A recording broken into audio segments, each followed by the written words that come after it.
हरे कृष्णा। आप सभी का हार्दिक स्वागत है आज के श्रीमद् भागवतम के सत्र में। आज बहुत ही इम्पोर्टेंट चैप्टर है जिसका नाम है गोपी गीत। उसका डिटेल में डिस्कशन करेंगे। आइए अपने सत्र का शुरुआत करते हैं मंगलाचरण से। ओम अज्ञानतिमिरन्धस्य ज्ञानञ्जनशलाकया चक्षुरुन्मीलितं येन तस्मै श्रीगुरवे नमः।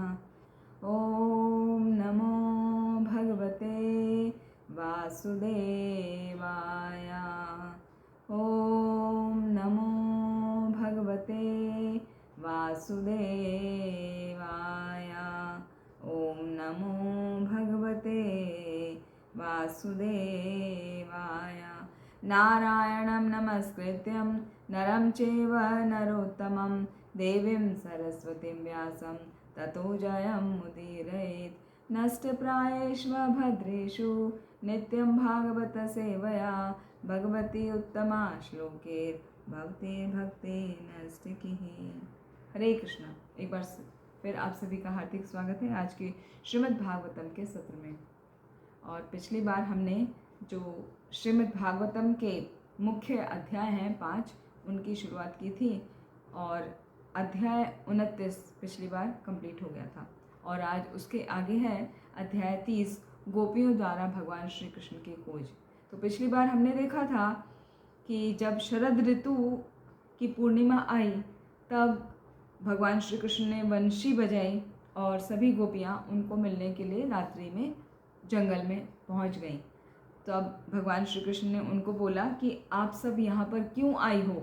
हाँ, आप अपने घर को लौट जाओ। एक सभ्य परिवार की महिलाओं को इस प्रकार से नहीं करना चाहिए, उनको घर में रहना चाहिए, आपको नहीं आना चाहिए। तो इस प्रकार उनके बीच में काफ़ी वार्तालाप हुआ और बाद में गोपियों ने कहा कि आप ही ने तो हमको बुलाया है और आप ही हमें वापस भेज रहे हैं, तो हम पर कृपा करो, हम पर इतना निष्ठुर मत बनो, हम पर दया करो। तो उनकी प्रार्थनाओं को सुनकर भगवान श्री कृष्ण ने उनके साथ में विहार किया। और उसके बाद में जब वो विहार कर रहे थे तो जैसे ही गोपियों के हृदय में गर्व की भावना आ गई, गर्व ये आ गया उन्हें लगा कि भगवान कितने अच्छे हैं, वो हमारे साथ में नृत्य कर रहे हैं। तो ऐसा जैसे ही उनके मन में भाव आया कि भगवान हमारे साथ नृत्य कर रहे हैं, तो भगवान ने उनका गर्व खंडित करने के लिए तुरंत वहाँ से अंतर्धान हो गए, वहाँ से गायब हो गए, वहाँ से चले गए। और जब वो वहाँ से चले गए तो सभी गोपियाँ परेशान हो गई। वो परेशान होकर शोकातुर हो गई और भगवान को ढूंढने लगी। तो इस अध्याय का नाम है गोपियों द्वारा भगवान श्री कृष्ण की खोज। तो जब भगवान श्री कृष्ण अचानक एकाएक वहाँ से चले गए तो उनकी जो फेस है, जो उनकी भाव भंगिमाएँ हैं, जो उनकी मंत्र मुग्ध करने वाली बातें हैं, वो सब गोपियाँ याद करने लगीं। और वो इतना ज़्यादा उसमें एब्जॉर्ब हो गई भगवान की बातों को याद करने में कि उनका अनुकरण करने लगी। वो अनुकरण मतलब कॉपी करने लगी कि देखो कृष्ण ऐसे चलते हैं, ऐसे मुस्कुराते हैं, ऐसे देखते हैं, ऐसे बोलते हैं। तो ऐसे उनकी नकल करके करके आपस में एक दूसरे को प्रसन्न करने लगी, है ना। जब किसी की हमें कमी खलती है तो क्या करते हैं, उसकी बातों को याद करते हैं ना। साधारण तौर पर भी हम देखते हैं ऐसे कि जैसे कोई हमारे बीच में सदस्य चला जाए और हम उससे बहुत प्रेम करते हैं तो क्या होता है, उसके बारे में उसकी बातों को याद किया जाता है, उसकी स्मृतियों को याद किया जाता है, कैसे कैसे हमने उनके साथ में पल बिताए थे। तो वही हाल यहाँ पर हो रहा है, लेकिन फ़र्क ये है कि हम जो करते हैं वो भौतिक होता है और यहाँ जो हो रहा है वो आध्यात्मिक हो रहा है। क्यों ऐसा है वो पिछले सत्र में पूरा डिटेल में बताया था। क्योंकि गोपियाँ आध्यात्मिक स्तर पर हैं और भगवान श्री कृष्ण तो स्वयं परम परमेश्वर हैं। गोपियाँ कोई साधारण स्त्रियाँ नहीं हैं, वो ऋषिचारी गोपियाँ हैं। वो दंडक आरण्य में जो भगवान श्री राम का दर्शन लिए थे वो ऋषि हैं। कुछ वेद की गोपियाँ हैं, वेदाचारी और कुछ ऋषिचारी, और कुछ देवताओं की पत्नियां हैं, कुछ अप्सराएं हैं जो गोपिकाएं बनकर भगवान के साथ लीला करने आई हैं। तो वो सब की चर्चा हमने पिछली बार सुनी थी। तो ये सभी गोपियां अब कृष्ण को अपने बीच में ना पाकर वो पागल जैसी हो गई और उनका अनुकरण करते हुए, उनको कॉपी करते हुए एक दूसरे से कहने लगी, देखो देखो मैं कृष्ण हूँ। हाँ, और ऐसे अपनी बातों को करने लगी जैसे भगवान ने जो लीलाएं की थी, विभिन्न लीलाएं की थी, उनको कॉपी करके करके आपस में एक दूसरे को दिखा रहे हैं कि देखो ऐसा है ऐसा है। और वो पूरे जंगल में उनको ढूंढने लगी कि कहाँ गए कृष्ण, कहाँ गए, कहीं इस पेड़ के पीछे तो नहीं है, कहीं उधर कोने में तो नहीं है। तो हर पेड़ से वो भगवान के बारे में पूछ रही हैं। ऐसा ही हाल हमने देखा जब भगवान राम सीता मैया को ढूंढते हैं वन में, तो हर पेड़ से, हर लता से पूछ रहे हैं, हे खग मृग, हे मधुकर श्रेणी, तुम देखी सीता मृग नयनी, कि हे खग मृग, हे पक्षी, हे हिरण, क्या तुमने कहीं मृग नयनी सीता को देखा है। तो जिस प्रकार वहाँ पर रामायण में वर्णन आता है, ठीक उसी प्रकार यहाँ गोपियों की स्थिति हो रही है।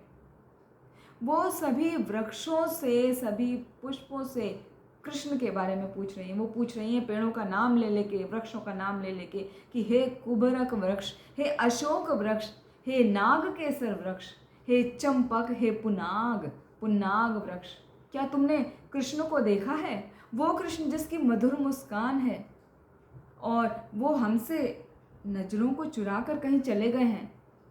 वो कृष्ण जो बलराम का छोटा भाई है, क्या आपने उनको यहाँ से जाते हुए देखा है।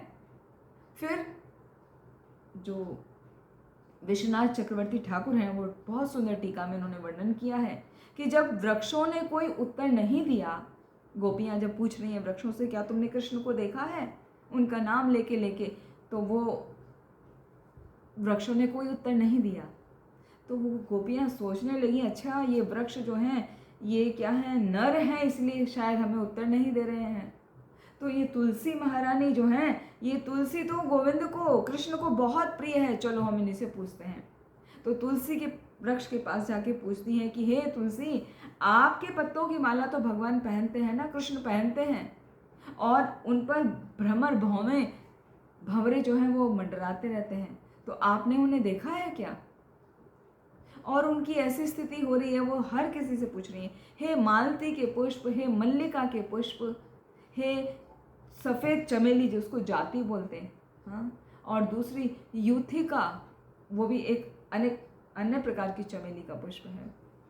तो सबका नाम ले लेके पूछ रहे हैं, क्या तुमने कृष्ण को देखा है, क्या ऐसा हुआ है कि कृष्ण ने तुम्हें जाते हुए अपने हाथ से छुआ हो, वो माधव, वो कृष्ण यहाँ से गए हों।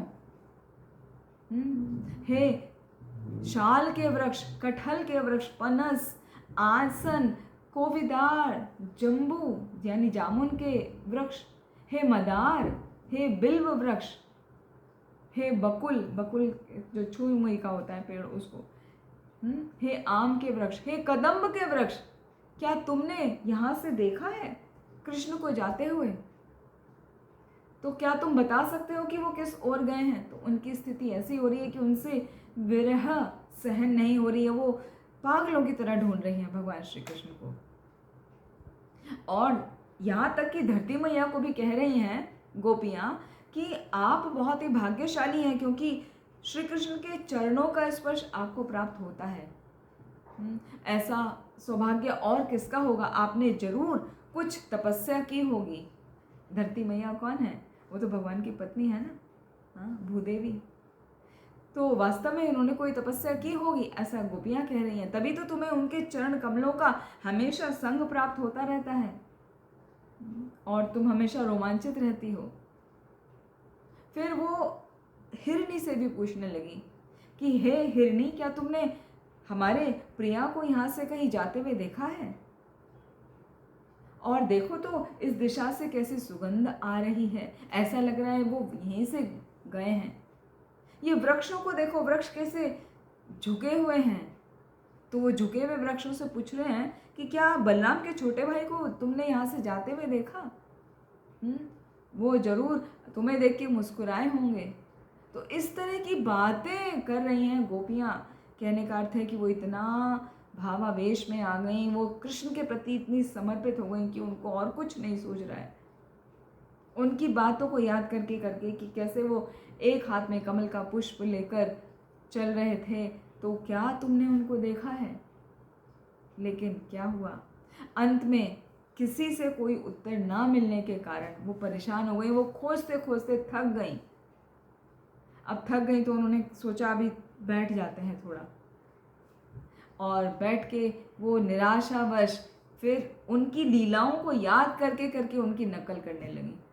एक गोपी पूतना बन गई, एक गोपी शक्टासुर बन गई, और एक गोपी छोटा सा बालक का एक्टिंग करने लगी और शक्टासुर का वध कर दिया, हाँ, अपना पैर मार के। एक गोपी ने तृणावर्त बनने का कॉपी किया, नकल किया, और दूसरी गोपी ने उसको बालक का जो रूप बनी थी वो तृणावर्त उठा के उसको ले गई। तो इस प्रकार वो अलग अलग रूप रख के ऐसे एक्ट कर रही हैं जैसे अभिनय करता है ना कोई मंच पे, तो उस तरह से वो कर रही हैं। एक बन गई कृष्ण, एक बन गई बलराम, तो वो कृष्ण बलराम का खेल खेलने लगी। फिर एक गोपी बन गई वत्सासुर, तो वत्सासुर वध का नकल वो करने लगी। एक ने बकासुर की वध की नकल करी कि बकासुर को कैसे कृष्ण ने चीर दिया था। यहाँ तक कि उनकी ये स्थिति हो गई कि जैसे कृष्ण गैयों को पुकारा करते थे ना, गैयों का नाम लेके, ओ धाली, ओ सुरभि, इस तरीके से वो गोपियां भी गायों का नाम ले लेके पुकारने लगी। और जैसे भगवान श्री कृष्ण बंशी बजाते थे उनकी नकल उतारने लगी। और जब कोई बहुत अच्छी नकल उतारता था तो आपस में गोपियां एक दूसरे को कहती थी, बहुत खूब, बहुत खूब, बहुत खूब, बहुत सुंदर, है ना, कृष्ण ऐसे करते हैं। तो इस तरह वो ताली बजा बजा के प्रसन्न होने लगी। फिर एक गोपी को और ज़्यादा भाव आ गया। उसने कहा, अरे तुम डरो मत, मैं इस तूफान से तुम्हारी रक्षा करूँगा। और अपना दुपट्टे को उन्होंने ऐसे ऊपर उठा लिया जैसे गोवर्धन उठा लिया हो। फिर दूसरी तरफ एक गोपी दूसरी गोपी के कंधे पर चढ़ गई और उसके सिर पर अपना पैर रखते हुए बोलने लगी, अरे दुष्ट सांप, याद रखो कि मैं इस संसार में दुष्टों का संहार करने के लिए ही आया हूँ। यानी कालिया मर्दन की लीला करने लगी। तो इस तरह से जगह जगह वो बातों को याद कर रही हैं। कोई कहने लगी कि अरे मैं ये दावा नल अग्नि को पी जाऊंगा, तुम सभी अपनी आंखें बंद कर लो। तो विभिन्न लीलाओं की नकल करते हुए वो गोपियाँ ढूंढ रही हैं और साथ में प्रसन्न भी हो रही हैं। तो जब वो ढूंढ रही थीं ये सब नकल करते करते, तो उन्होंने देखा कि धरती में भगवान के चरण कमल के चिन्ह पाए गए हैं, जो नंद नंदन के भगवान के चरणों के चिन्ह हैं। भगवान के चरणों के चिन्ह को कैसे पहचाना? भगवान के चरण कोई साधारण नहीं है, साधारण मनुष्य नहीं है ना भगवान, तो वो तो परम परमेश्वर हैं, पूर्ण पुरुषोत्तम श्री कृष्ण हैं, भगवान हैं। स्कंद पुराण में वर्णन आता है, जो श्रील विश्वनाथ चक्रवर्ती ठाकुर ने बहुत सुंदर तरीके से वर्णन किया है श्रीमद् भागवतम में, कि भगवान श्री कृष्ण के चिन्ह, चरणों के चिन्ह जो हैं वो टोटल 19 हैं। जो दायां पैर है यानी राइट फुट, उसमें 11 चिन्ह हैं, और जो लेफ्ट फुट है उसमें 8 चिन्ह हैं। तो वो चिन्ह क्या हैं? वो हमारे मेडिटेशन का विषय होना चाहिए, सब्जेक्ट होना चाहिए। तो वो क्या है? वो चिन्ह है, दाएं पैर में भगवान के अंगूठे के नीचे चक्र का चिन्ह है, और वो चक्र जो है भक्तों के 6 मानसिक दोषों को खत्म कर देने वाला होता है। तो एक एक का बताएंगे क्या महत्व है। तो यदि हम भगवान के चरण के चक्र पर ध्यान लगाते हैं तो हमारे 6 दोष खत्म हो जाते हैं। वो 6 दोष क्या हैं? 6 दोष शोधी, 6 विगोधोमी, 6 गुण देहो दासे। तो जो 6 दोष की बात हो रही है वो दोष हैं काम, क्रोध, मोह, लोभ, मद और मत्सर्य। ये 6 दोष का छेदन हो जाता है यदि कोई भगवान श्री कृष्ण के चरणों के चक्र पर ध्यान लगाता है, या भगवान जगन्नाथ जी का जो सुदर्शन चक्र है उस पर ध्यान लगाता है। तो यदि चक्र का दर्शन लेना है तो अच्छे से लेना चाहिए, ये सोचते हुए कि भगवान हमारे सभी जो दोष हैं, मानसिक क्लेश हैं, उन सब का नाश कर दीजिए। फिर दूसरा चिन्ह है भगवान की जो पैर की प्रथम उंगली है अंगूठे के बराबर वाली, उसके नीचे कमल का चिन्ह है, लोटस का। और वो लोटस पर यदि ध्यान किया जाता है तो वो हमारे मन के जो भाव है वो भगवान के प्रति हमारा लोभ को बढ़ा देता है, मतलब हमारा भगवान के प्रति प्रेम बढ़ाता है यदि हम लोटस पर ध्यान करते हैं। फिर जो भगवान की कनिष्ठिका, पैर की कनिष्ठिका उंगली है ना, वो उसके नीचे व्रज का चिन्ह है जो हमारे सभी पापों को ध्वस्त कर देता है। व्रज का अर्थ होता है किसी चीज़ को खींच के ले जाना और ख़त्म कर देना, तो व्रज से सभी पाप नष्ट हो जाते हैं। और भगवान की राइट फुट की, दाएं पैर की एड़ी के बीचों बीच में अंकुश का चिन्ह है। अंकुश जो हाथी जैसे मन को हमारे वश में कर देता है। अंकुश किसके लिए यूज़ किया जाता है? हाथी के लिए यूज़ किया जाता है ना। हाँ, तो उसका छोटा सा सीधा होता है और आगे थोड़ा सा मुड़ा हुआ होता है जिससे हाथी को वश में किया जाए। तो हमारा मन भी हाथी रूपी है जो कभी भी कंट्रोल में होता ही नहीं। तो भगवान के एड़ी पर यदि हम ध्यान लगाते हैं जिसमें अंकुश है तो हमारा मन हम कंट्रोल कर सकते हैं। और फिर अगला चिन्ह है कि भगवान के अंगूठे में जो पौर होता है ना, उसमें एक जौ का निशान है ना, वलय का निशान है, ऐसे करके एक वलय का निशान है। तो वो सभी ऐश्वर्यों का सूचक है। तो वलय के निशान पे, भगवान के चरणों के दाएं पैर के वलय के निशान पर हम ध्यान लगाते हैं तो हमको ऐश्वर्य की प्राप्ति होती है। तो ये बातें बहुत गूढ़ हैं, हम लोगों को पता नहीं होती हैं।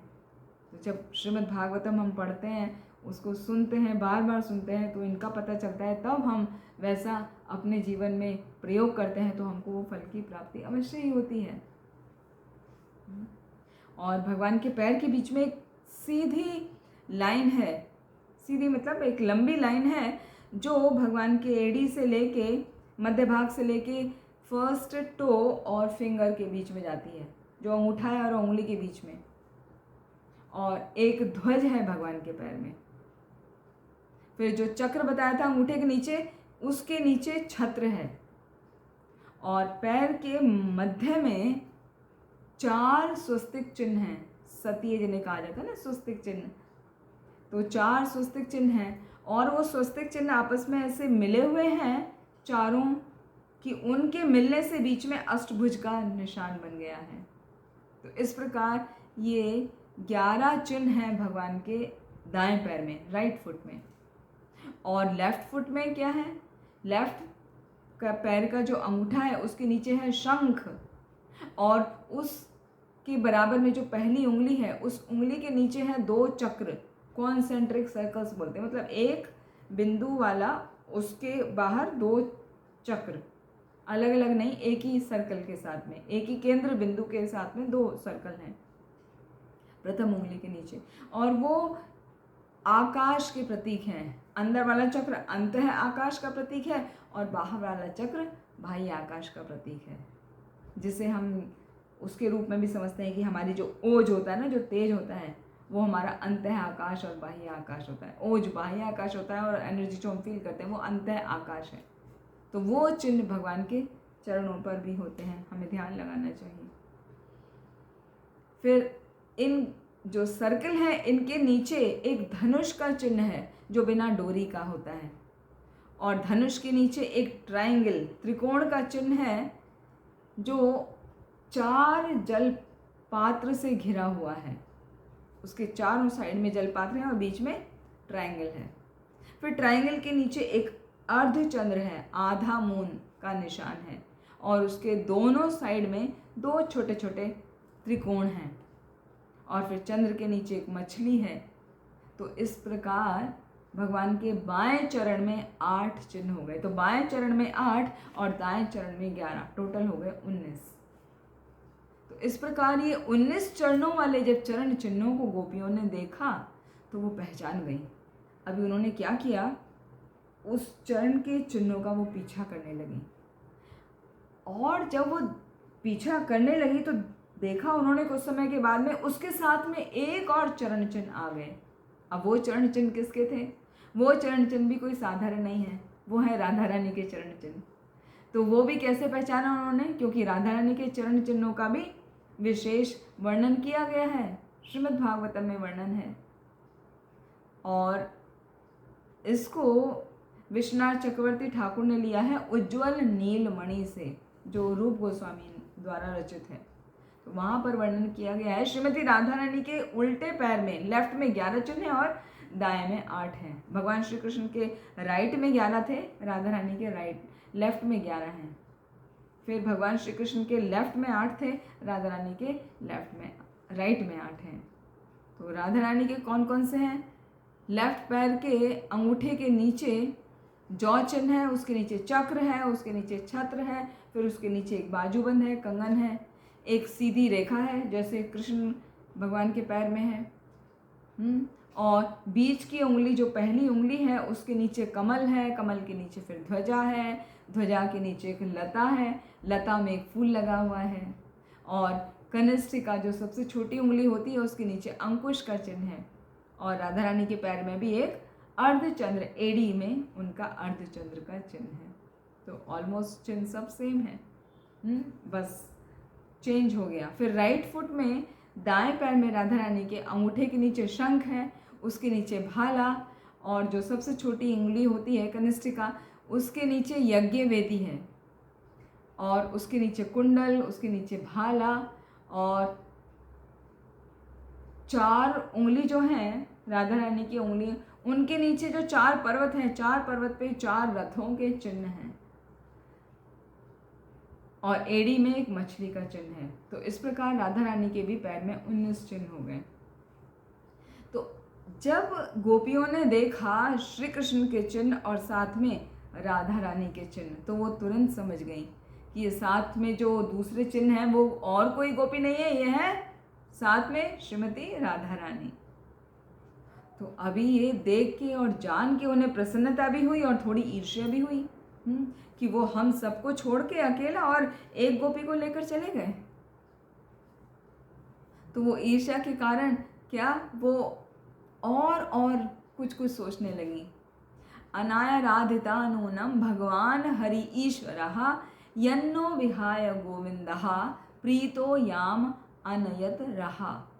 कि वो सोच रही है कि भगवान कैसे हैं, ये गोविंद कैसे हैं, हम सबको अकेला छोड़ गए, और ये गोपी जो है जिसके चरण चिन्ह है साथ में, इसने जरूर भगवान को अलग से प्रसन्न किया होगा, तभी तो वो उसको लेकर गए हैं। तो इस प्रकार वो प्रसन्न भी हो रही हैं, और हृदय में उनके कैसा दूसरा भाव भी आ रहा है ना, ईर्ष्या का भाव भी आ रहा है। और वो सोच रही हैं कि हो ना हो आगे जाके, जब उन्होंने देखा कि एक चरण चिन्ह जो है वो गायब हो गए, एक जन के, मतलब एक, अभी तो 2 दिख रहे थे उन्हें, शुरू में उन्हें दिखाई दिए एक कृष्ण के चरण चिन्ह, फिर दिखे उन्हें दोनों, अब उन्हें दिखाई देने लगे सिर्फ एक। तो उन्हें लगा कि हो ना हो ये जो गोपी है उसके पैर में कांटे चुभे होंगे, तो जरूर उन्होंने उसे उठा लिया होगा, तो इसलिए अभी एक ही चरण चिन्ह है। और कहीं आगे जाने पर थोड़ा देखा कि चरण चिन्ह जो है बहुत धसे हुए हैं, तो धसे हुए हैं तो उन्हें लगा कि अच्छा यहाँ पर जो है राधा रानी को अपने उठाया है ना, तो उनका भार बहुत हो गया होगा, तो इसलिए प्रेशर पड़ रहा है, तो मिट्टी में वो बहुत दब गए हैं वो चिन्ह। और एक जगह केवल एक अंगूठे का निशान नजर आया, तो उन्हें लगा कि यहाँ पर जरूर लता से फूलों को तोड़ा होगा, और वो फूलों से वो हार बनाया होगा, वो फूलों से राधा रानी के केशों को सजाया होगा। इस प्रकार से वो सोच रही हैं, अपने आप में वो सुख महसूस कर रही हैं, और वो विभिन्न प्रकार से उन बातों को सोच के प्रसन्न हो रही हैं, और भगवान ने जो लीला की थी उनकी नकल करते करते उन चिन्हों का पीछा करते करते वो चलने लगी। और जब वो आगे जाने लगी तो थोड़े समय के बाद उन्होंने देखा कि यहाँ पर राधा रानी के चरण चिन्ह जो हैं वो ही हैं केवल, और दूसरे चरण चिन्ह अभी गायब हो गए। यानी कृष्ण के चरण चिन्ह नहीं है और अभी केवल एक ही गोपी के हैं, यानी राधा रानी के चरण हैं। तो उनको बड़ा दुख हुआ कि ये क्या हुआ, ऐसा तो नहीं होना चाहिए। ये तो देखने से ऐसा प्रतीत हो रहा है कि कृष्ण उस समय उस गोपी को भी छोड़कर वहाँ से चले गए। अभी तो हम सोच रहे थे हम ही को छोड़ के गए और ये गोपी को साथ में ले गए, और अभी लग रहा है तो ये इनको भी छोड़ के चले गए। तो वो बड़ी आश्चर्यचकित हो गई। तो सब मिलके वहाँ ढूंढने लगी, सभी गोपियाँ भी ढूंढने लगी, घने जंगल में पहुँच गई। और उस दिन तो शरद पूर्णिमा थी, चांदनी रात थी। चांदनी रात थी तो सब चंद्रमा की चांदनी से पूरा जंगल भी रोशनी से भरा हुआ था। लेकिन जब वो ढूंढ रही हैं, भगवान को ढूंढते ढूंढते आगे जा रही, तो आगे जाके एकदम घना जंगल हो गया। और घने जंगल की वजह से वो जो पत्ते थे, डालियाँ थी, इतनी ज़्यादा घनी थी कि वहाँ पर चंद्रमा का प्रकाश भी पहुँच नहीं पा रहा था। तो जब उन्होंने देखा आगे घना अंधेरा है, हमें अब चरण चिन्ह दिखने बंद हो गए हैं, तो हमें बैठ जाना चाहिए, अब और आगे ढूंढने का फ़ायदा नहीं है। आगे घने जंगल में जाने से कुछ नहीं होगा, है ना। आगे घने जंगल में तो भयानक पशु भी रहते हैं। तो उन्होंने क्या किया, वो आगे जाना उन्होंने बंद कर दिया और वहाँ पर एक टोली बनाकर बैठ गई, है ना। वो यमुना के किनारे किनारे जा रही थी ना, यमुना को कालिंदी भी बोलते हैं, तो कालिंदी के तट पर बैठ गई और वहाँ पर बैठकर भगवान श्री कृष्ण के वापस आने का इंतज़ार करने लगी और प्रार्थना करने लगी कि हे कृष्ण, आप यहाँ पर आ जाइए, वापस लौट आइए। तो कठोपनिषद में वर्णन आता है कि परमात्मा की जो अनुभूति है, अनुभव है, वो उसी को होता है जिसको भगवान चुनाव करते हैं, जिसको भगवान चुन लेते हैं। और भगवान किसको चुनते हैं? जो भगवान के प्रति पूर्ण रूप से समर्पित होता है, शरणागत होता है। यमे वेश वृणुते तेन लभ्यः। भगवान के प्रति जो शरणागत होता है, भगवान उसी को चुनते हैं। तो उसी को परमात्मा की अनुभूति हो सकती है। जैसे ये गोपियों को अनुभूति हो रही है, अनुभव कर रही है वो कृष्ण का, तो वो इसीलिए कि वो कंप्लीटली सरेंडर थी। तो अब वहाँ पर बैठकर वो कृष्ण की लीलाओं का गुणगान करने लगी और उनकी लीलाओं के गीत बना बना के गाने लगी। उस गीत का नाम है गोपी गीत। तो यहाँ से 31वां अध्याय शुरू होता है गोपी गीत का। अब गोपी गीत में 19 श्लोक हैं पूरे, जिसमें गोपियाँ अपने भाव को प्रकट कर रही हैं भगवान श्री कृष्ण के प्रति, उनका दर्शन की लालसा लिए हुए।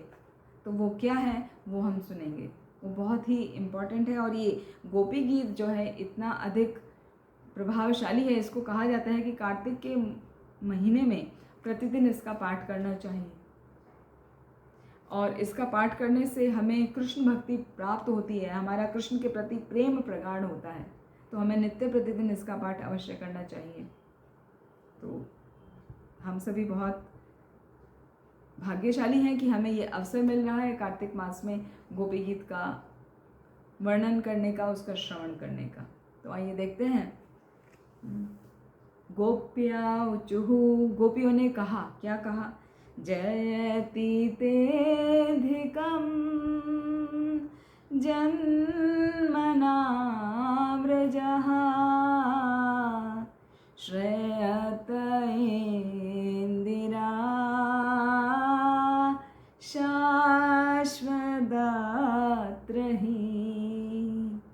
गोपियों ने क्या कहा कि हे प्रियतम, ब्रजभूमि में तुम्हारा जन्म होने से ही ये पूरी भूमि महिमा मंडित हो गई है, महिमावान हो गई है। जयति तेधिकम, तुम्हारे केवल जन्म लेने से ही ये भूमि अत्यंत पावन हो गई है। और श्रेयत इंदिरा शाश्वदात्र ही, जो यहाँ पर इंदिरा कहते हैं लक्ष्मी जी, जो लक्ष्मी जी हैं वो यहाँ पर सदैव निवास करती हैं। इसीलिए आपने देखा होगा कि वृंदावन वासी जो भी हैं वो कभी किसी चीज़ की कमी महसूस नहीं करते, क्योंकि वहाँ पे स्वयं लक्ष्मी निवास करती हैं, आज भी करती हैं। और इसीलिए जो बाहर के लोग हैं ना, वो वहाँ जाके अपने विभिन्न बिजनेस डेवलप कर रहे हैं और वो फल रहे हैं। लेकिन जो ब्रजवासी हैं वो पैसा कमाने में विश्वास नहीं रखते, वो भगवान की प्रेमा भक्ति उनको चाहिए, क्योंकि उनको पता है ये धन लक्ष्मी जी की ही कृपा है। वो भगवान की सेवा में निरंतर लगी रहती हैं, तो वो धन हमें अपने लिए नहीं यूज़ करना है, हमें तो कृष्ण की प्रेमा भक्ति प्राप्त करनी है। तो श्रयत इंदिरा शाश्वत रही दैत दृश्यताम दीक्षुतावकाम स्वैधृता सवाम त्वां विचिन्वते, कि केवल तुम्हारे लिए ही हम जो तुम्हारी दासी हैं, हम अपने जीवन का पालन केवल तुम्हारे लिए ही कर रहे हैं। हम तुम्हें सर्वत्र ढूंढ रही हैं, कृपया करके अपना दर्शन हमें दीजिए। त्वाम विचिन्वते, अपना दर्शन दो हमें। फिर आगे कह रही हैं शरदुदाशये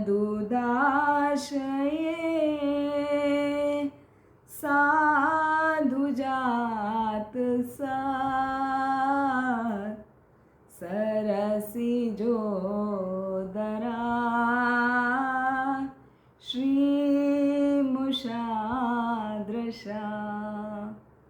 हे भगवान, हे प्रेम के स्वामी, आपका जो चितवन है, आपकी जो दृष्टि है, वो शरदकालीन जो वाटर बॉडीज़ हैं उनके भीतर भी सुंदरतम जो कमल हैं उनकी जो सुंदरता है उसको भी मात देने वाली है। आपकी जो चितवन है, जो आपकी दृष्टि है, मतलब जो आपका देखते हैं, हाँ, सुंदर दृष्टि से जो तिरछे चितवन से देखते हैं, तो उसके आगे जो फूलों का, कमल के फूल जो जलाशय के अंदर बहुत सुंदर लगते हैं खिले हुए, वो भी आपके सामने फीके हैं, वो भी कुछ नहीं है। सूरत नाथ ते अशुल्क दासिका वरद निघ्नतो नेह किं वधः। वरद निघ्नतो, वरद मतलब हे वर देने वाले, निघ्नतो आप हमारा वध कर रहे हैं। कैसे? आप हम दासियों का वध कर रहे हैं। हम तो बिना मोल ही बिक गए हैं, बिना मोल ही हमने अपने आप को पूर्ण रूप से आपको समर्पित कर दिया है। वरद निघ्नतो नेह किं वधः अशुल्क दासिका सुरत वर्धन सुरत नाथ ते अशुल्क दासिका। हम बिना किसी मूल्य के ही आपको पूर्ण रूप से समर्पित हो चुके हैं, तो आप हमारी तरफ ध्यान नहीं दे रहे हैं, हमको दिखाई नहीं दे रहे हैं, तो क्या हमारा वध नहीं है? क्या आप हमें जीवित नहीं मारे दे रहे हैं? फिर आगे गोपियाँ कहती हैं विष जलाप्ययाद व्याल राक्षसाद वरश मारुताद वेद्युतानलाद। फिर इसमें पूरा कंटिन्यू आएगा। वृषमयात्मजाद विश्वतो भयात् ऋषभते वयं रक्षिता मुहुः। तो यहाँ पर सभी असुरों का नाम ले लेके बता रही हैं। विष जलाप्ययाद, जो विषैले जल में जो कालिया था, आपने उसका मर्दन किया। हाँ, फिर मानव भक्षी जो अघासुर था उसका मर्दन किया। मूसलाधार वर्षा से हमारी रक्षा की। तृणावर्त का वध किया आपने। अग्नि के समान जो व्रज है इंद्र का, उससे रक्षा की। उसने जो भारी वर्षा की थी उससे रक्षा करी। आपने वृषासुर से, उससे रक्षा करी। आपने मय दानव से रक्षा करी। हमको बारंबार बचाया है। तो हे भगवान, हम जो विविध संकटों में बार बार पड़ रहे थे, आपने हमको बार बार बचाया है और उनकी एक एक लीला का नाम लेके लेके बता रही हैं। फिर आगे कहती हैं गोपियाँ, न खलु गोपिका नंदनो भवान अखिल देहि नाम अंतरात्मदृक्। कि हे सखा, आप वास्तव में यशोदा मैया के पुत्र नहीं हैं, आप तो सभी जीवों के हृदय में रहते हैं। आप तो क्या है, सबके हृदय में रहने वाले परमेश्वर हैं। विखन सारथि तो विश्व गुप्तये सखयु देवान सात्वताम कुले। क्योंकि ब्रह्मा जी ने आपसे प्रकट होने के लिए, अवतार लेने के लिए और इस पूरे ब्रह्मांड की रक्षा करने के लिए प्रार्थना की थी, तो इसलिए आप सात्वत कुल में प्रकट हुए हैं। हाँ, सखा उदयीवान सात्वताम कुले, आप सात्वत कुल में आपने जन्म लिया है। तो सभी का रक्षा करने के लिए आप केवल यशोदा मैया के पुत्र नहीं, आप तो सभी जीवों के हृदय में परमेश्वर के रूप में रहते हैं। विरचिता भयं वृष्णिधूर्यते चरणमेयुषां संस्लतेर्भयात्। कि हे वृष्णि वंश के श्रेष्ठ लक्ष्मी जी के हाथ को थामने वाला जो आपका हाथ है वो कमल सदृश है, वो क्या करता है, सभी को संस्रतेत भयात, अभय प्रदान करने वाला है। किसी को आपका संपर्क में आने के बाद भय करने की आवश्यकता ही नहीं रह जाती है, आप सबको अभय प्रदान करते हैं। कर सरोरुहम कांत कामदम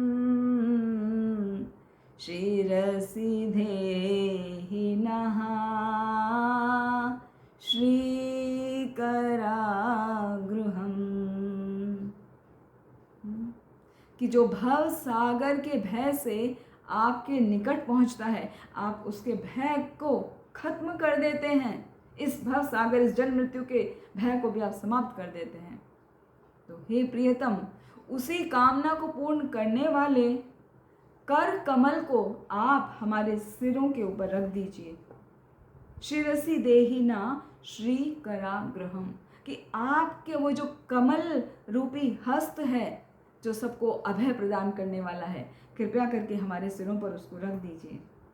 फिर आगे गोपियाँ कहती हैं, व्रज जनार्तिहान वीर योषिताम निज जनास्मया ध्वंसनास्मिता।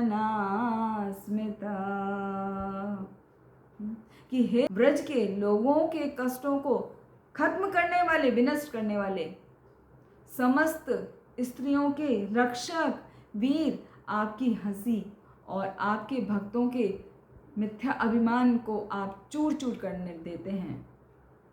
आपकी हंसी से ही आप क्या करते हैं, सभी कष्टों को दूर कर देते हैं, सभी के सभी कष्ट दूर हो जाते हैं। और जो भक्तों का मिथ्या अभिमान है ना, झूठा गर्व जो है, वो भी आप चूर चूर कर देते हैं। भज सखे भवात् किंकरी स्मनो जलरुहाननाम चारुदर्शया। हे भगवान, हे मित्र, आप हम सभी को अपनी दासी के रूप में स्वीकार कर लीजिए और आपका जो सुंदर कमल मुख है उसका दर्शन कराइए। जल रुहाननम, आननम माने मुख, चारु दर्शया, अपने इस सुंदर कमल मुख का दर्शन हमको कराइए। फिर आगे कहती हैं, प्रणत देहि नाम पाप कर्षणम तृणचरानुगम श्रीनिकेतनम। आपके चरण कमल जो आपकी शरणागत लेते हैं, उन व्यक्तियों के चरण कमल उन सभी व्यक्तियों के पापों को नष्ट कर देते हैं। मतलब जो व्यक्ति आपकी शरण ले लेता है उसके सभी पाप विनष्ट हो जाते हैं।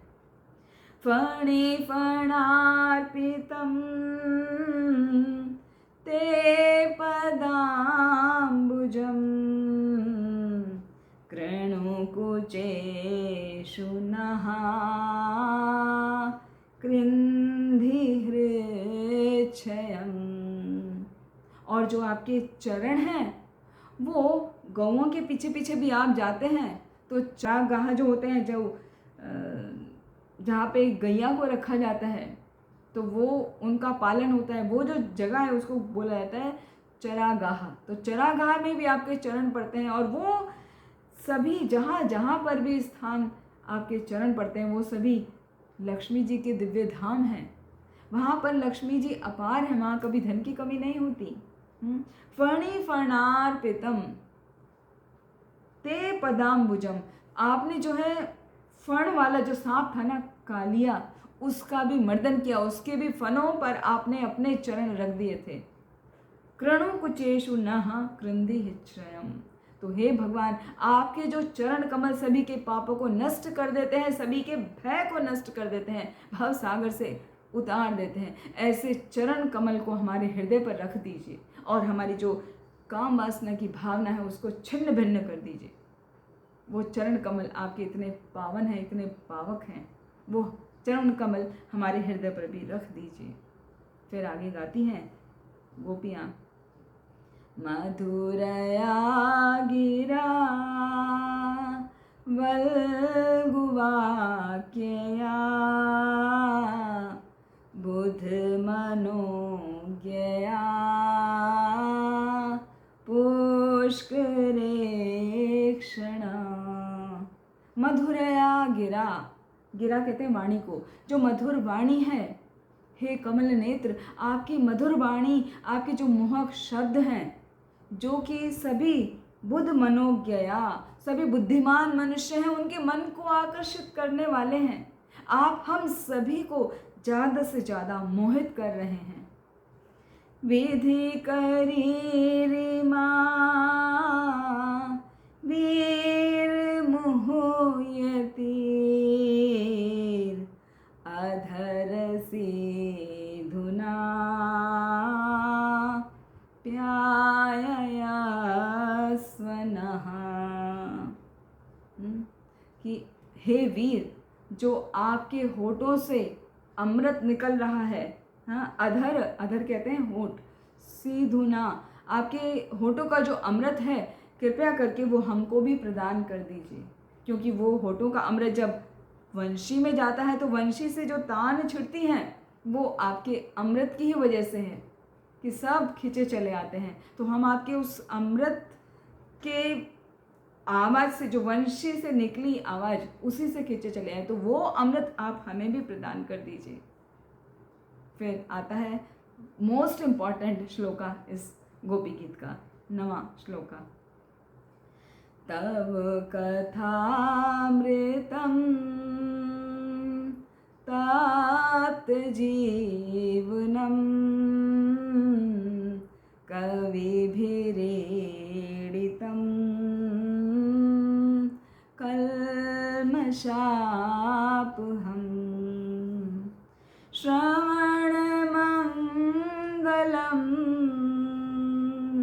श्रीमदाततं भुवि गृह्णन्ति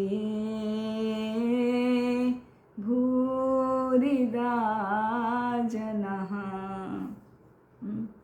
कि आपका जो अमृत और वाणी है, आपके शब्दों का जो अमृत है, जो आपकी लीलाओं का वर्णन है, वो इस भौतिक जगत के कष्टों को खत्म कर देने वाला है।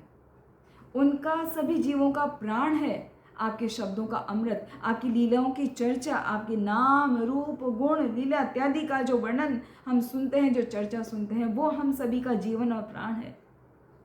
और ये जितने भी विद्वान मुनि हैं, वो आपकी इन कथाओं को कह कह कर, सुना सुना कर सभी के पापों को समूल नष्ट कर देते हैं। समूल मतलब मूल के सहित, सभी पाप मतलब जड़ से ही उखड़ जाते हैं जो कोई आपके लीलाओं को सुनता है। और वो सुनने का सौभाग्य ये सभी मुनियों के द्वारा हमें प्राप्त होता है। और तव कथामृतम, ये जो कथाएं हैं ये पूरे जगत में भरी हुई हैं, ओतप्रोत हैं आध्यात्मिक शक्ति से, आपकी आध्यात्मिक शक्ति से ये भरी हुई हैं। तो निश्चय ही जो भी व्यक्ति इन बातों का, आपकी कथाओं का प्रचार प्रसार करता है, भूरिदा जना, वो सबसे बड़ा दाता है, वो ही सबसे बड़ा दानी है। ऐसा कह कह कर गोपियाँ प्रसन्न हो रही हैं। और इसका वर्णन बहुत सुंदर चैतन्य चरितामृत में आता है, चैतन्य चरितामृत की मध्य लीला में। वहाँ पर इसी श्लोक के वर्णन में आता है कि एक बार राजा प्रतापरुद्र चैतन्य महाप्रभु से मिलने आए। चैतन्य महाप्रभु किसी भी राजा से मिलते नहीं थे। उनका ये कहना था कि मैं भोगी से नहीं मिलता, सिर्फ सन्यासियों से मिलता हूँ या भक्त से मिलता हूँ। तो वो राजा हैं तो वो भोगी हैं, तो उनसे नहीं मिलते। तो जब एक बार रथ यात्रा में चैतन्य महाप्रभु ने देखा कि ये राजा प्रतापरुद्र जो हैं वैष्णव ड्रेस में जगन्नाथ जी के रथ के आगे क्या लगा रहे, झाड़ू लगा रहे हैं, तो उनको पहली बार लगा कि ये भोगी राजा नहीं है, ये तो भक्त है। तो उन्होंने उसको परमिशन दिया।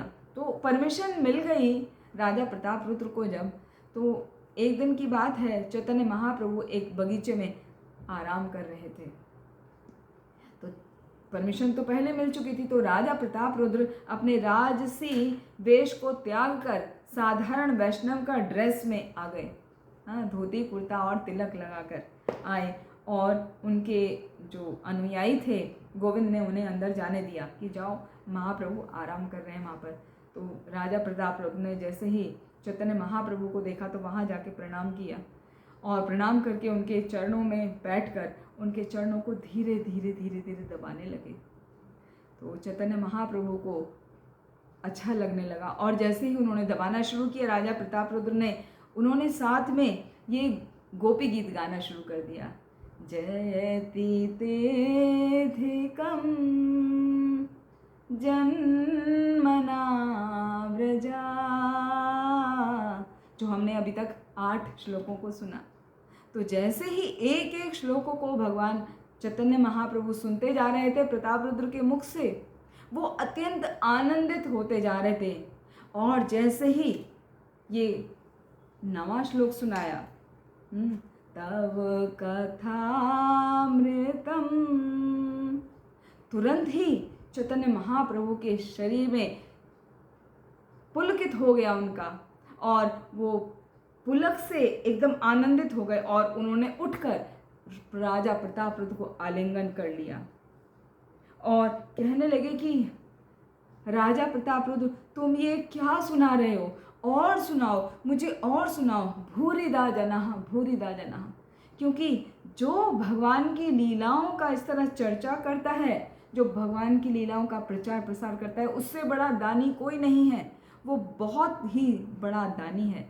तो वो मुझे लीला बहुत प्रसन्न करती हैं। तुम मुझे और सुनाओ, और सुनाओ, और मेरे पास तुमको देने के लिए कुछ भी नहीं है, इसीलिए मैं तुम्हें आलिंगन दे रहा हूँ। तो इस प्रकार चैतन्य महाप्रभु राजा प्रतापरुद्र को अपनी पूरी कृपा उस दिन प्रदान कर दिए। तो ये बहुत ही इम्पॉर्टेंट है ये वाला श्लोका, कि किस प्रकार चैतन्य महाप्रभु ने राजा प्रतापरुद्र को, जिसको आसानी से स्वीकार नहीं कर रहे थे, संपूर्ण कृपा प्रदान कर दी जब चैतन्य महाप्रभु को ये वाला गोपी गीत सुनाया। फिर आगे देखते हैं 10वें श्लोक में, राजा प्रताप रुद्र ने चैतन्य महाप्रभु को क्या सुनाया और गोपियाँ क्या गा रही हैं। 10वां, प्रहसितं प्रिया प्रेम वीक्षणं विरहणं च ते ध्यानमङ्गलम् रहसि संविदो या हृदि स्पर्शः कुहकनो मनः शोभयन्ति।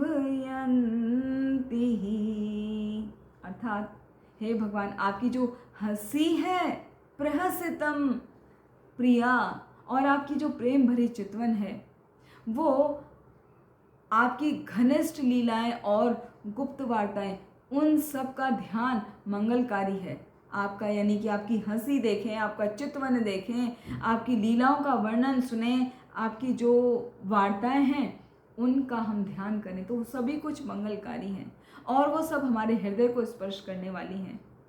किंतु साथ ही हे छलिया, वो हमारे मन को अतीव क्षुब्ध भी करती हैं, तो हमारे मन को प्रसन्न भी कर रही हैं, साथ में हमें एंजाइटी भी हो रही है, हम क्षुब्ध भी हो रहे हैं। फिर आगे कहती हैं गोपियाँ, चलसी यद्व्रजा चारयन् पशून् नलिन सुंदरम नाथ ते पदम। कि हे स्वामी, आप जब गांव छोड़कर गौओं को चराने जाते हैं, चलसी यद ब्रजा चारयन पशून, जब आप पशुओं को चराने के लिए जाते हैं तो हमारे मन बहुत ही विचलित हो जाते हैं। क्यों?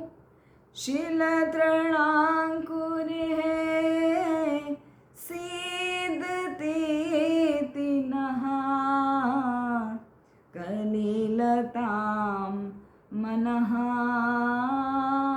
कांत गच्छति। जब आप जंगल में गौओं को चराने जाते हैं तो हमें बहुत चिंता होती है आपकी, हमारा मन बहुत विचलित हो जाता है कि आपके चरण कमल तो बहुत कोमल हैं, कमल के समान सुंदर हैं, और जो जंगल में अनाज उगा है, अनाज के जो तिनके होते हैं उनके नुकीले सिरे होते हैं, तो वो नुकीले सिरे कहीं आपके पैर में चुभ तो नहीं जाएंगे, वो आपके पैर को कहीं घायल तो नहीं कर देंगे। तो ये सोच के हमें बहुत तकलीफ़ होती है कि आपके पैरों को चुभने से वो हमें ऐसा लगता है कि हमें ही को कांटे चुभेंगे, तो हमें बहुत तकलीफ़ होती है। फिर आगे कहती हैं गोपियाँ, दिन परीक्षये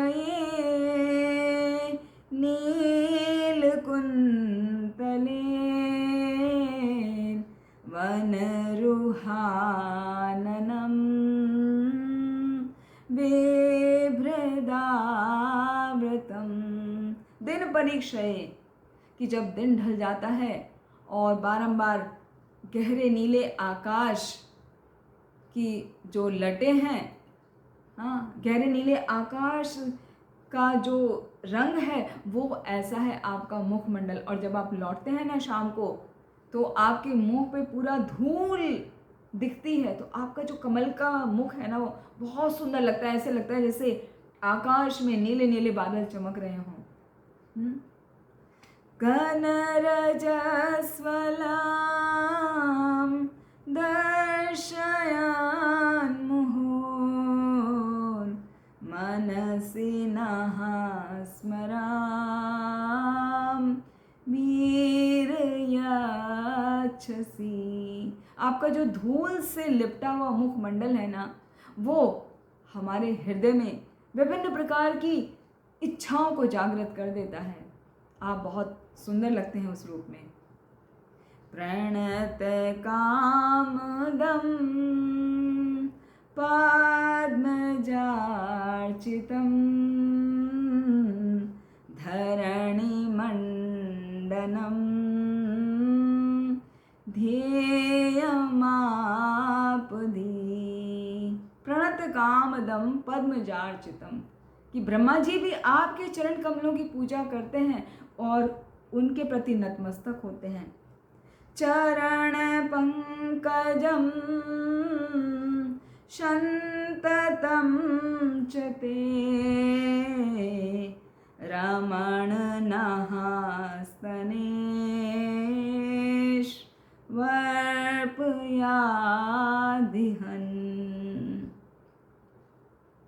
आगे कह रही हैं कि ये जो पृथ्वी के आभूषण हैं, क्या भगवान के चरण चिन्ह हैं, जो अभी चरण चिन्हों का वर्णन किया था किस प्रकार 19 चिन्ह हैं भगवान के चरणों में, तो वो पृथ्वी के आभूषण हैं, वो सभी को संतोष देने वाले हैं। और कोई संकट का समय होता है तो वो संकट के समय आपके चरण चिन्हों पर ध्यान करना बहुत ही उपयुक्त है। तो मतलब हमें यहाँ पर ये पॉइंट पकड़ना चाहिए कि जब हमें कोई संकट आए किसी प्रकार का, तो हमें भगवान के चरण कमलों पर ध्यान लगाना चाहिए, जो सभी प्रकार के कष्टों को, सभी प्रकार के पापों को, सभी प्रकार के भव भय रोगों को खत्म करने वाला है। तो हे प्रियतम, हे सभी प्रकार के पापों का नाश करने वाले, कृपया करके वो चरण हमको प्रदान कीजिए। फिर आगे कहती हैं गोपियाँ, सूरत वर्धनम शोकनाशनम स्वरित वेणुना सुष्ठुचुंबितम, कि आपकी जो होठों का अमृत है वो वितरित कर दीजिए सबको, क्योंकि वो सभी प्रकार के आनंद को बढ़ाने वाला है और शोक को मिटाने वाला है। शोक नाशनम सुरत वर्धनम, आनंद का वर्धन करने वाला है और सभी प्रकार के शोक नाश करने वाला है। इतर रागवीस मारणम नृणाम वितर वीनते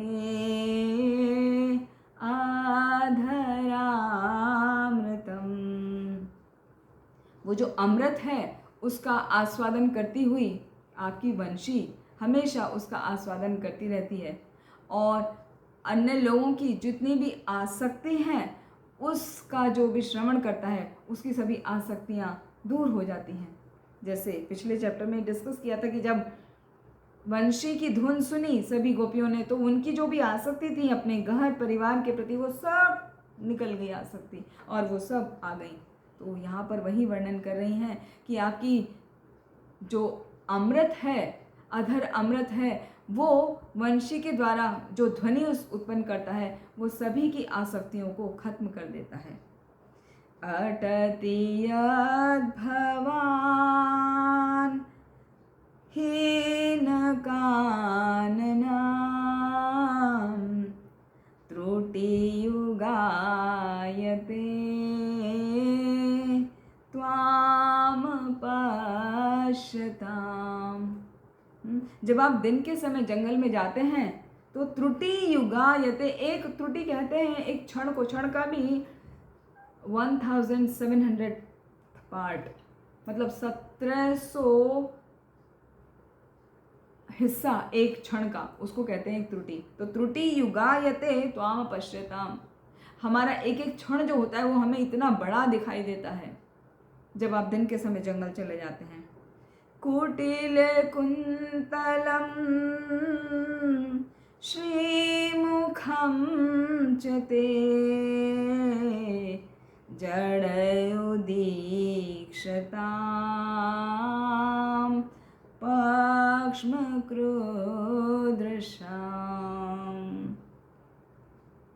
और जब हम आपके सुंदर मुख को देखते हैं जो घुंघराले बालों से बहुत ही सुंदर लगता है, तो जड़ उदीक्षताम पक्ष्मक्र दृशाम, तो हमें उस समय ये जो ब्रह्मा हैं जिन्होंने हमारी पलकों को बनाया है उन पर हमें क्रोध आता है कि उन्होंने ऐसी पलकों को क्यों बनाया है कि हम आपका दर्शन नहीं ले सकते, ये बार बार झपक जाती हैं, तो वो हमारे आनंद में बाधा उत्पन्न करती हैं।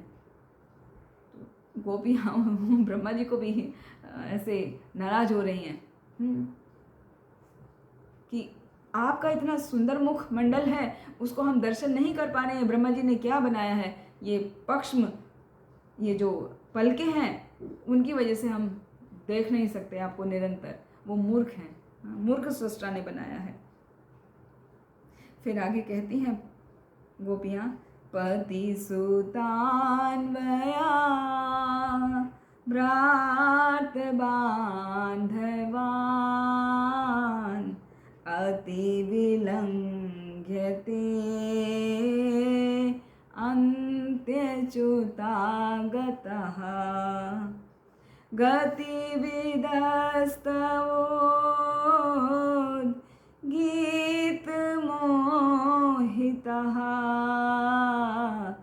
कितवयोषितः कस्त्यजेनिषि। हे अच्युत, जब आप भली भांति जानते हैं कि हम यहाँ पर क्यों आए हैं, है ना। पति सुतान्वया, पति मतलब अपने पतियों को, अपने भाइयों को, हाँ, अन्वया बाकी रिश्तेदारों को, सभी बांधवों को, हम सबको छोड़ के आए हैं। क्योंकि हमें तो पता है ना कि हम अपने प्रियतम के पास जा रहे हैं, लेकिन आप हमें क्या, हमें कह रहे थे वापस चले जाओ। तो ऐसा कौन होगा जो ऐसी स्त्रियों को जो आपके प्रति पूर्ण रूप से समर्पित हैं, वो आपके पास आई हैं और आप उनका परित्याग कर रहे हैं। तो आपके दर्शनों के लिए ही हमने अपने बच्चों को, अपने पतियों को, बड़े बूढ़ों को, भाइयों को, रिश्तेदारों को, सबको ठुकरा दिया। अति विलंघ्यते ते अन्त्यच्युता गतः। हे अच्युत, हमने आपके लिए सबका परित्याग कर दिया और आप हमें ठुकरा रहे हैं। रहसि संविदं ह्रेच्छयोदयं प्रहसिताननं प्रेम वीक्षणम्। कि जब हम एकांत स्थान में बैठे हुए घनिष्ठ चर्चाओं को कर रहे हैं, वार्ताओं का चिंतन कर रहे हैं, हमारे हृदय में आपके प्रति जो भावनाएं हैं वो विभिन्न भावनाएं उत्पन्न हो रही हैं। आपका हंसमुख चेहरा देखकर, आपकी प्रेममयी चितवन देखकर, और आपका जो चौड़ा सीना है जहाँ पर लक्ष्मी जी का वास स्थान है, उसको देखकर हमारे मन में विभिन्न प्रकार की भावनाएं उमड़ रही हैं। ब्रह दूरह श्रियो वीक्ष्य धाम ते मुहरति स्पृहा मूयते मनः। तो आपका जो वो सुंदर मोहित करने वाला रूप है, उस रूप को जब हम देखते हैं तो बार बार हमारे मन की भावनाएं कैसी हो जाती हैं, आपको पाने के लिए लालायित हो जाती हैं। प्रजवनों कसाम व्यक्तिरंगते व्रजेन हंत्रयलम विश्वमंगलम। हे स्वामी, हे प्रियतम, आप सभी प्रकार से मंगलमय करने वाले हैं और आपके प्रकट होने से ब्रज के जितने भी रहने वाले हैं, जो व्रजवासी हैं, और सभी वन में जो भी रहते हैं, उन सभी का आप कष्ट को दूर कर देते हैं। त्यज मनाक च नास्त्वत् स्पृहात्मना स्वजन द्रुजाम यन्निषूदनम। तो आपके ऐसे सुंदर रूप को, आपकी लीलाओं को सुन के, जान के हमारा मन हमेशा आपके सानिध्य के लिए लालायित रहता है। मतलब हम आपके पास ही रहना चाहती हैं। तो आप एक काम करिए, हमें कुछ ऐसी औषधि दे दीजिए जो हमारे हृदय का जो रोग है वो खत्म हो जाए। और 19वें श्लोक में कहती हैं गोपियाँ, यत्ते सुजात चरणाम्बुरुहं स्तनेषु भीताशन प्रिय दधिमहि कर्कशेषु तेनाटवीमटसि तद्व्यथते न किं स्वित् कूर्पार्दिभिर्भ्रमते धीर्भवदायुषां नः। कि हे भगवान, हे प्रियतम, आपके चरण कमल जो इतने कोमल हैं उनको धीरे से हमारे वक्ष स्थल पर रख दीजिए, क्योंकि हमको डर लगता है कि आपके चरण कमल इतने कोमल हैं, उनको चोट ना लग जाए। और हमारा जीवन तो आपके चरणों पर ही टिका हुआ है, तो हमें इसी बात की चिंता रहती है कि आपके चरणों में कहीं जंगल में घूमते हुए किसी प्रकार के कंकड़, किसी प्रकार के कांटे, अनाज के नुकीले नोकदार जो घास हैं वो आपके चरणों में चुभकर आपको हानि ना पहुंचाए, हमें उसी की चिंता रहती है। तो कृपया करके आप अपने उन चरण कमलों को हमारे हृदय पर रख दीजिए। तो इस प्रकार गोपियाँ बारंबार प्रणाम कर रही हैं, भगवान की चरण कमलों का ही ध्यान कर रही हैं। और फिर लास्ट में वापस से नवा श्लोक गाया जाता है, तव कथामृतम तप्त जीवनम कविभिरीडितं कल्मषापहं। कि आपके लीलाओं का, आपके जितने भी गुण हैं, रूप हैं इत्यादि का वर्णन सुनने से, श्रवण करने से क्या होता है, हमारे सभी कल्मश खत्म हो जाते हैं। तो ये जो गोपी गीत है इसका हमें बारंबार उच्चारण करना चाहिए, दिन में कम से कम एक बार तो करना चाहिए कार्तिक मास में। और उसका जो ये आज हमने अर्थ समझा है उस पर मेडिटेट करते हुए हमें भगवान के चरण कमलों पर अपना ध्यान लगाना चाहिए। और इसका जो सार है पूरे गोपी गीत का ये है कि भगवान के चरण कमल इतने पावन हैं, इतना पवित्र करने वाले हैं कि जब हम उन पर ध्यान लगाते हैं तो हमारे सभी पाप कर्म, हमारे सभी कष्ट, हमारे सभी भव रोग दूर हो जाते हैं। तो हमें भगवान के लाल लाल चरण कमलों पे ध्यान लगाना चाहिए जो केसर धूरित हैं, है ना, लाल रंग की केसर से वो पुते हुए हैं या धूसरित हैं, सही वर्ण है धूसरित हैं, मतलब लाल रंग का जो, तो लाल रंग का जो कुमकुम लगा हुआ है भगवान के चरणों पे उसका हमें ध्यान करना चाहिए। और जो उसमें बताया था कि भगवान श्री कृष्ण के चरणों के जो 19 चिन्ह हैं उनको हमें अपने मस्तिष्क में रखना चाहिए, उनका ध्यान करना चाहिए, जिसका बारंबार ध्यान करने से हमारे कष्ट जो हैं वो दूर हो जाते हैं। उनके नाम हैं चक्र, कमल, वज्र, अंकुश, बाली, ध्वज, छत्र, स्वस्तिक के चिन्ह और शंख, वलय, धनुष, त्रिकोण, अर्धचंद्र, मछली, ये हैं भगवान के चरण चिन्ह के नाम। और ऐसे ही राधा रानी के हैं। हरे कृष्ण। आप सभी का बहुत बहुत धन्यवाद। वांछा कल्पतरुश्च कृपा सिंधुभ्यश्च पतितानां पावनेभ्यो वैष्णवेभ्यो नमो नमः। हरे कृष्ण।